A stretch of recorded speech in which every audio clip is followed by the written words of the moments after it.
I'll show you how to start a kerosene heater. If your auto igniter, the battery is dead on it, you maybe in the middle of a snowstorm and don't have extra batteries, and you will have to you'll have to start this heater manually without your auto heater. I'll show you the trick. You want to find you a piece of paper and just roll it as tightly as you can get it. And once you roll it as tightly as you can get it, get you a small bowl of water and keep it close by. Now you'll want to do this on a non-carpeted floor. So if you've got a wood floor or a concrete floor somewhere, you'll want to do it on that. You want to avoid any carpet when doing this. But once you roll the paper like this, then you can start it with just a basic cigarette lighter. And once you get it burning, you will open this door up, turn your knob all the way up, and go ahead and take the batteries out. If they're dead, you won't need them. And already go ahead and throw the batteries in the garbage to your auto igniter. Just take them out. You pop this door, roll your wick as high as you can get it, light this up, and then push your auto igniter in, and it will raise this coil. And once it raises this coil up, you can stick this piece of paper in, and you can ignite your wick. And then after you ignite your wick, you want to take your piece of paper and dip it in the bowl of water and put it out. That way it won't get out of control on you. But now if you have matches or you have a grill lighter that has a really long end to it, this is the time to use it. But if you don't have access to that and you're having to do it with the basic cigarette lighter, that would be the easiest way to do this. But once it's lit, then you can adjust your flame. A lot of times these auto igniters will burn out, or the batteries will go dead if it gets real cold. There is a little igniter coil in here that you can change if for some reason it burns out. You will want to keep extra of those handy. If you like using the auto igniter down here at the bottom, you want to keep a lot of extra igniters on hand. But if the worst comes to worst, roll you up a piece of paper, or if you have access to a really dry stick, you can whittle the stick down and use it to light. But you can use that. It's the quickest method. If you don't have no access to anything, you can use a lighter directly to light the wick, but you will have to hold it in a certain position, and you'll have to hold it like this, and then you'll stick it inside. Now you can do that. A lot of people that is not used to a kerosene heater and is afraid of a kerosene heater will not want to do it this way. Most of them will want to use the paper trick. But if you're used to a kerosene heater and you're not afraid of the flames, you can do it this way. It won't hurt you. All you do is press your auto igniter in after you take the batteries and stuff out.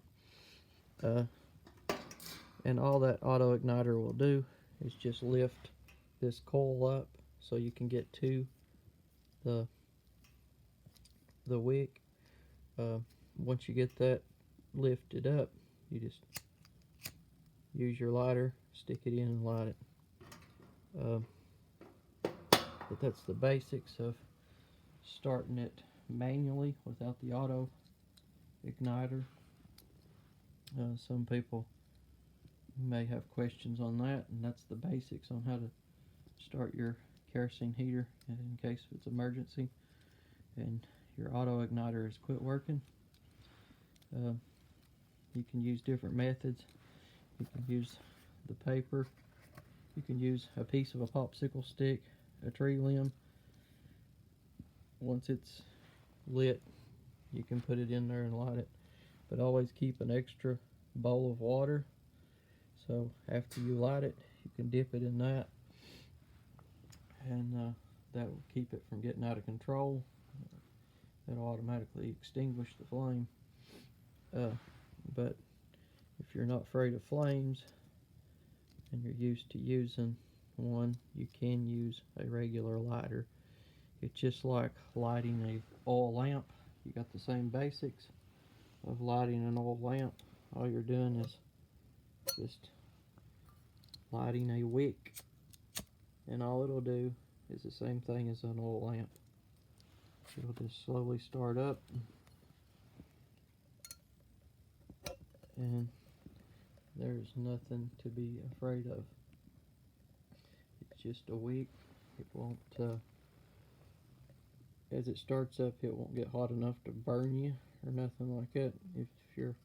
As long as you're not sticking your fingers directly in it, it'll start out real slow. It'll be cool, except for the center part of the flame. So it's pretty basic. It's pretty easy.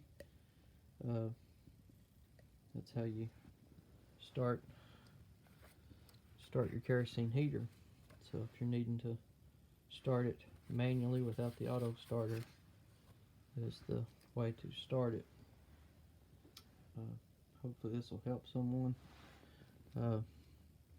If you have access to a grill lighter, they are a whole lot much handier. But if you're not, you don't want to spend the extra money, and you're perfectly fine with lighting it with a regular lighter, it's pretty simple. You just stick it in there. As long as your fingers is not in the way of the flame, you won't get burned. And as long as you don't hold this too long, it shouldn't take but just a second. You just get it close enough to it to get it started. You're not going to hold it in there long. But if you have access to a grill lighter that has that long end to it, it is a lot helpful. A piece of paper can be helpful if you're a woman or someone that don't want to burn yourself or something. But if you're used to a fireplace or used to lighting oil lamps or something like that, or candles, then you'll know the basics to that.